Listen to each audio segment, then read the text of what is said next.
Hello, good morning, dear students. Today I am going to take the lecture on isolation of terpenoids, and in this topic we will cover what are terpenoids, their definitions in short, because it has been discussed in fourth semester already, and even we will discuss in short what are terpenoids, and next we will discuss isolation of terpenoids from different sources. First we will discuss what are terpenoids. जैसा कि आपको पहले ही बताया जा चुका है fourth semester में कि terpenoids क्या होते हैं. Terpenoids are the compounds which are derivatives of isoprene unit. Isoprene unit is the structural unit of all terpenoids, and these are oxy or dioxy compounds of terpenes, that is maybe isoprene, maybe terpenes, sesquiterpenes, diterpenes, polyterpenes etc. And nature में जो terpenoids हैं वो essential oil या volatile oil के form में मिलते हैं. ठीक है. Volatile oils are the oils which get evaporated on normal temperature and pressure, and these are also called as essential oil because these are essential parts of the plants and also having very good essence, that is very good flavor. That's why these compounds are called as essential compounds or volatile oils. उसके बाद हम discuss करेंगे various methods of isolation of terpenoids. First and most popular method of isolation of terpenoid is hydrodistillation. ये पहले discuss हो चुका है fourth semester में, फिर भी एक बार रिपीट कर रहा हूँ. हाइड्रोडिस्टिलेशन, जैसा कि नाम अपने आप बता रहा है, name itself is indicating hydrodistillation means using the steam or water vapors which evaporates all the oils present in source. that is, जब हम जैसे लेमन ग्रास ले लीजिए फॉर एग्जांपल, कि लेमन ग्रास का हमने ऑयल निकालना है. लेमन ग्रास में वोलेटाइल ऑयल होता है जिसमें सिट्राल सबसे ज़्यादा होता है. तो हम क्या करेंगे कि लेमन ग्रास को डिस्टिलेशन यूनिट में लेंगे. ठीक है. उसके नीचे पानी होगा. पानी जो है इलेक्ट्रिकली हीट होता है. जब पानी हीट होगा, वाटर हीट होगा, तो उसमें से वेपर्स निकलेगी, और जितना भी ऑयल होगा, क्योंकि वोलेटाइल ऑयल है, जैसे उसमें स्टीम पास करेगी तो जितना भी वोलेटाइल ऑयल होगा वो भी जो है स्टीम फॉर्म में वाटर वेपर के साथ मिक्स हो जाएगा, और उसको हम फिर जो है कंडेंस कर लेते हैं. कंडेंसर लगा हुआ होता है. ठीक है. उसमें से जो है हम कूल वाटर पास कराएंगे, ठंडा वाटर पास कराएंगे.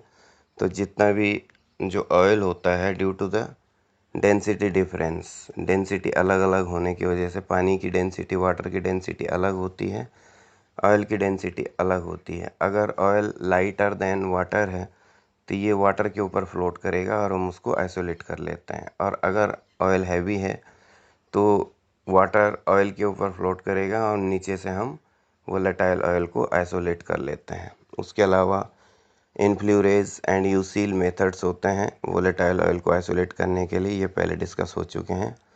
इसके अलावा एक मोस्ट पॉपुलर मेथड है जो परफ्यूम इंडस्ट्री यूज़ करती है for the production manufacture of delicate perfumes. तो वो मेथड है सॉल्वेंट एक्सट्रैक्शन.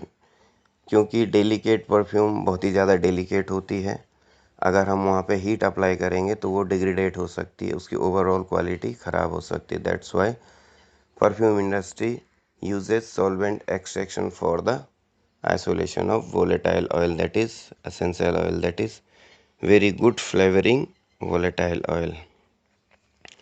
अब उसके बाद हम बात करेंगे आइसोलेशन ऑफ सिट्राल. तो सबसे पहले हम देखेंगे कि सिट्राल होता क्या है.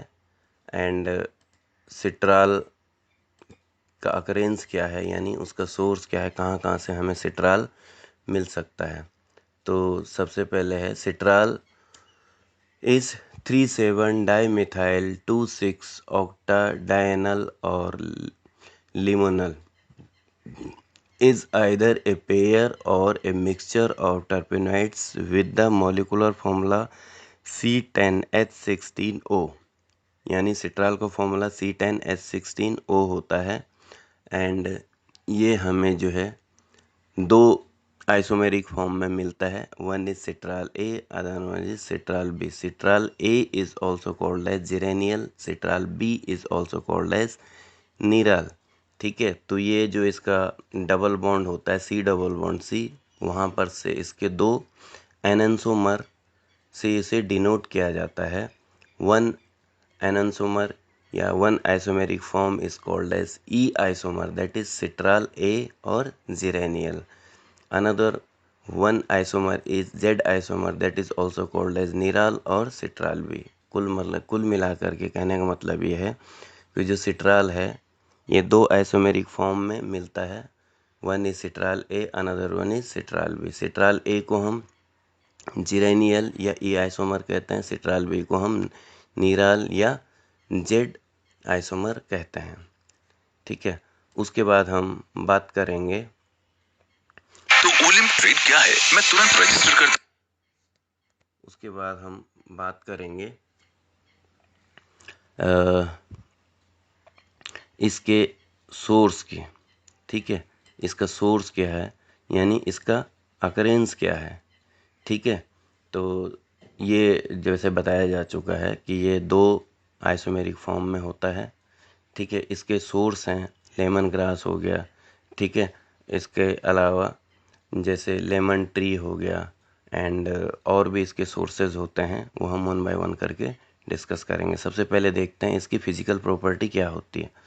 ठीक है, ये मेल्ट होता है generally less than -10 degree Celsius पे मेल्टिंग इसकी शुरू हो जाती है और ये क्रिस्टल क्लियर लिक्विड होता है जनरली येलो कलर का एंड इसकी डेंसिटी 0.9 ग्राम पर सेंटीमीटर क्यूब होती है। एक स्टेबल कंपाउंड होता है। ठीक है, विद स्ट्रॉन्ग फ्लेवर। ठीक है, अगर हम इसकी टेस्ट की बात करते हैं तो ये एक्रिड टेस्ट होता है इसका। ठीक है, और जब इसको हीट किया जाता है तो इसमें से जो है इरिटेटिंग स्मोक निकलता है जो बहुत इरिटेटिंग स्मेल होती है। ठीक है, उसके बाद हम इसकी बात करेंगे इसके अकरेंस। अकरेंस मतलब इसका सोर्स। ठीक है, इसका सोर्स क्या है। ठीक है, इसके सोर्स की अगर हम बात करते हैं तो सबसे पॉपुलर इसका सोर्स है लेमन ग्रास ऑयल। ठीक है, तो लेमन ग्रास में से हमें ये मिलता है। ठीक है, एंड उसके बाद इसका नेक्स्ट जो सोर्स है दैट इज़ लेमन मेटल। एक प्लांट होता है ऑस्ट्रेलिया में जिसमें से इसको निकाला जाता है for essential oil and for flavour. इसमें जो है लेमन मेटल में 90 to 98% आपका सिट्राल होता है। ठीक है, उसके बाद हम बात करते हैं कि सिट्राल हमें किस और सोर्स में से मिल सकता है। ठीक है, इसके अलावा ये मिलता है हमें लेमन ग्रास में। लेमन ग्रास पे स्पेशली मैंने एक अलग से वीडियो बनाया हुआ है जो मेरे यूट्यूब चैनल पे है। आप यूट्यूब चैनल सब्सक्राइब कर लीजिए और वहाँ से इसको डिटेल में देख लीजिए। ठीक है, ये पर्टिकुलरली इंडिया में जो है सिट्राल का ये प्रमुख सोर्स है, यानी source of Citral in India is lemon grass. Lemon grass India में खूब होता है, नेचुरली ग्रो करता है। उसमें से जो सिट्राल निकलता है उसका कंटेंट 65% to 85% होता है। इट मीन्स कि अगर आपके पास 1 लीटर जो है ऑयल है, ठीक है, 1 लीटर लेमन ग्रास ऑयल है तो उसमें 65 to 85% केवल और केवल सिट्राल होगा। ठीक है, इसके बाद हम देखते हैं कि इसके और क्या सोर्स हो सकते हैं। ठीक है, तो लेमन ग्रास ऑयल के अलावा इसका सोर्स होता है लेमन ट्री। एक लेमन ट्री रजिस्टर करता हूँ, ट्रेडिंग शुरू। एक लेमन ट्री होता है और उसमें से भी हमें सिट्राल मिलता है। It is grown in Kenya, south Africa, Australia. And ये असेंशियल ऑयल के लिए लोग इस पेड़ में से, इस ट्री में से जो है ऑयल निकालता है। एंड उस ऑयल में जो है 70 to 80% सिट्राल होता है। ठीक है, तो अभी तक हमने डिस्कस किया कि इसके क्या क्या सोर्स होते हैं, यानी लेमन ग्रास ऑयल के अलावा और क्या क्या सोर्स होते हैं जिसमें सिट्राल मिलता है। ठीक है, इसके अलावा एक और सोर्स है, उसको हम बोलते हैं लेमन बाम। इसमें सबसे कम सिट्राल होता है, 11%, 11% इसमें सिट्राल होता है। ठीक है, it is cultivated in south central Europe, north Africa, Mediterranean reason and central Asia. तो ये जो लेमन बाम है इसमें से भी हमें सिट्राल मिलता है, लेकिन केवल ओनली 11% सिट्राल इसमें मिलता है। ठीक है, उसके बाद है जो हमारा सबसे मेन पॉइंट है, that is isolation of Citral, कि सिट्राल को हम कैसे आइसोलेट करेंगे। ठीक है, तो अगर हम इंडिया की बात करते हैं कि इंडिया में लोग कैसे इसको आइसोलेट करते हैं, तो हाइड्रोडिस्टिलेशन मेथड इसके लिए यूज़ होगा। जो लेमन ग्रास है उसको छोटा छोटा चॉप किया जाएगा, यानी कोर्स पाउडर बनाया जाएगा, या जो लेमन ग्रास लंबे लंबे इसकी लीव्स होती हैं इनको काट करके छोटी छोटी बनाई जाएगी। फिर जो डिस्टिलेशन यूनिट है, डिस्टिलेशन यूनिट के जो मेन बल्क वाला पार्ट होता है जिसमें ग्रास को पैक किया जाता है, उसको बोलते हैं, वो स्टेनलेस स्टील का बना हुआ होता है, उसको स्टेनलेस स्टील कहा जाता है। यानी एक बड़ा सा एक कोनिकल शेप का एक वो वेसल होता है, उस वेसल में हम लेमन ग्रास को पैक करते हैं और उसके नीचे एक अटैचमेंट होता है, उसमें पानी होता है यानी वाटर होता है। एंड उस वाटर को हीट करने के लिए जो है वहाँ पे इलेक्ट्रॉनिक कोयलिंग होती है। उन जब वो कोयल्स जो है गर्म होती है तो गर्म होने से वाटर जो है वेपर में कन्वर्ट होता है एंड वो पेनिट्रेट करेगा, यानी वो फ्लो करेगा लेमन ग्रास के ऊपर, और जितना भी उस लेमन ग्रास में ऑयल होगा वो सारा ऑयल जो है वाटर यानी वेपर फॉर्म में कन्वर्ट हो जाएगा। तो हमारी वेपर में क्या होगा, एक तो ऑयल होगा एंड वाटर वेपर होगी। फिर हम इस mixed water vapours and oil की जो वेपर्स है उसको हम कंडेंस करते हैं। कंडेंस किससे करेंगे, यानी हम कंडेंसर यूज़ करेंगे, वहाँ पे जो है कोल्ड वाटर उसमें फ्लो कराएंगे। रजिस्टर करता हूँ ट्रेडिंग। कोल्ड वाटर फ्लो कराने से क्या होगा कि जितना भी वेपर्स होगी, वेपर्स में दो चीज़ होगी, एक तो जो है वाटर वेपर्स होगी एंड दूसरी ऑयल वेपर्स होगी। ठीक है, तो ऑयल वेपर्स और वाटर वेपर्स डेंसिटी डिफरेंस की वजह से ऑयल अलग हो जाएगा एंड वाटर अलग हो जाएगा। अगर ऑयल वाटर से हल्का है तो ऑयल वाटर के ऊपर फ्लोट करेगा और उसको हम आइसोलेट कर सकते हैं। अगर ऑयल जो है हैवियर देन वाटर होगा तो वाटर ऑयल के ऊपर फ्लोट करेगा, यानी ऑयल नीचे रहेगा, तब भी हम इसको आइसोलेट कर सकते हैं। ठीक है, तो उसके बाद जो है यहाँ पे मैंने इमेज में आपको दिखा दिया है, इमेज में ये डायग्राम दिया हुआ है कि कैसे कैसे कैसे करके जो है हम लोग इसमें से ऑयल निकाल सकते हैं। ये एक टिपिकल डिस्टिलेशन यूनिट है जिसमें हम पैक करते हैं लेमन ग्रास या जो भी हमारा सोर्स है जिसमें से हमने ऑयल निकालना है। और ये डायग्राम यहाँ पर पूरा दिखाया गया है किस तरीके से यहाँ से जो है वाटर इनलेट होगा, कूल वाटर इनलेट होगा, यहाँ से आउटलेट होगा एंड यहाँ कंडेंस होने की वजह से ऑयल सेपरेट हो जाता है। ठीक है, तो इस तरीके से हम देखते हैं कि कैसे करके ऑयल को निकाला जाता है, यानी जिसमें सिट्राल होगा। तो इसके अलग अलग सोर्सेस बता दिए गए हैं, कौन कौन से सोर्सेस में से कितना % हमें सिट्राल मिलता है। ठीक है, उसके बाद यूजेस ऑफ सिट्राल, सिट्राल के क्या क्या यूजेस हैं। सबसे पहले ये फ्लेवरिंग एजेंट यूज़ होता है, यानी परफ्यूम की तरह यूज़ होता है। उसके बाद इसके बाद एंटी माइक्रोबियल क्वालिटीज़ है इसमें, एंड उसके बाद इसमें इसको विटामिन ए बनाने में भी इसको यूज़ किया जाता है एंड इसको मास्किंग एजेंट की तरह यूज़ किया जाता है। एंड उसके बाद हम डिस्कस करेंगे कि और इसके क्या क्या यूजेस हो सकते हैं।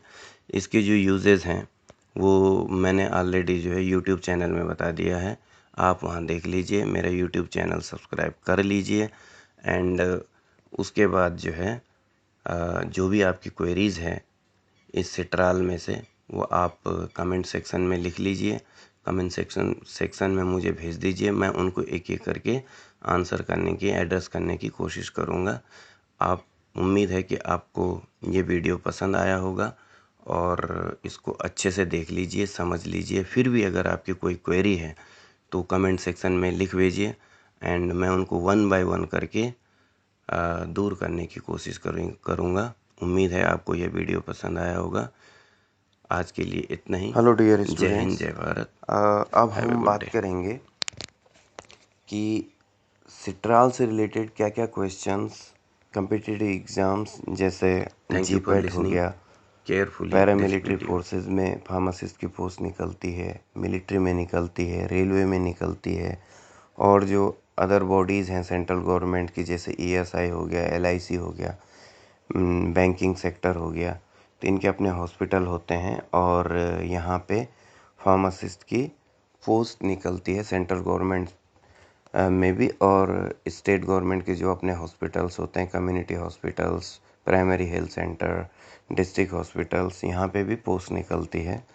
तो इन पोस्टों पे रिक्रूटमेंट होता है फार्मासिस्ट का। अगर हम बात करते हैं मिलिट्री एंड पैरामिलिट्री फोर्सेस की, तो यहाँ पे इनके अपने हॉस्पिटल्स होते हैं और यहाँ पे भी पोस्ट निकलती है। और मिलिट्री और पैरामिलिट्री में फार्मासिस्ट की जो पोस्ट होती है उसको इनकी अपनी मिलिट्री लैंग्वेजेस में रैंक्स होती है। जैसे पैरामिलिट्री में जब असिस्टेंट फार्मासिस्ट लगता है तो उसको वहाँ पे एएसआई की पोस्ट मिलती है, असिस्टेंट सब इंस्पेक्टर। उसके बाद जब वो फार्मासिस्ट 3 साल बाद बन जाता है तो उसकी रैंक चेंज हो जाती है, तब वो सब इंस्पेक्टर हो जाता है। और जब वो सब इंस्पेक्टर यानी फार्मासिस्ट से चीफ फार्मासिस्ट में उसका प्रमोशन होता है तो उसकी रैंक भी बदल जाती है, रैंक कैप्टन की हो जाती है। और धीरे धीरे स्टेट गवर्नमेंट में भी और सेंट्रल गवर्नमेंट में ये रीस्ट्रक्चर कर रहे हैं फार्मेसी की पोस्ट को, और उस हिसाब से अब नए नियमों के हिसाब से district pharmacy officer, state pharmacy officer, and बात चल रही है कि इंडियन ड्रग सर्विसेज की, जैसे अभी आईएएस होता है, आईपीएस होता है, वैसे अब आईडीएस होगा, इंडियन ड्रग सर्विसेज। ये कब होगा कह नहीं सकते हैं, बट अंडर क्रिएशन है। तो हम इसमें देखेंगे कि क्या क्या क्वेश्चन सिट्राल पे बन सकते हैं। पहला क्वेश्चन तो यही है कि इंडिया में सिट्राल का पॉपुलर सोर्स क्या है। Answer is lemon grass. इसके अलावा इसके अदर सोर्सेज क्या क्या हैं, तो अदर सोर्सेज इसके मैंने वीडियो में बताया था आपको, जैसे लेमन ट्री है, ठीक है, ट्री बाम है, और एक एक और प्लांट होता है, वो वीडियो में देखा है आपने, देखना है कि क्या क्या सोर्स में से क्वेश्चन बन सकते हैं। इसके अलावा इसका बेसिक स्ट्रक्चर क्या होता है, इसका फॉर्मूला क्या होता है, इसकी फ्लेवर किसके वजह से होती है। इसके 2 आइसोमर होते हैं, एक ई आइसोमर, एक जेड आइसोमर। तो ई आइसोमर यानी जीरेनियल की वजह से इसमें स्ट्रॉन्ग फ्लेवर होती है, ठीक है। इसके पॉपुलर यूजेस क्या क्या हैं, जैसा सबसे पॉपुलर यूज़ है कि ये विटामिन ए को सिंथेसाइज करने में ये इसका एज ए प्रिकर्सर यूज़ किया जाता है, ठीक है। तो सबसे सिट्राल से बीटाइनिन, बीटाइनिन से जो है विटामिन ए, यानी citral is used as a precursor for vitamin A synthesis.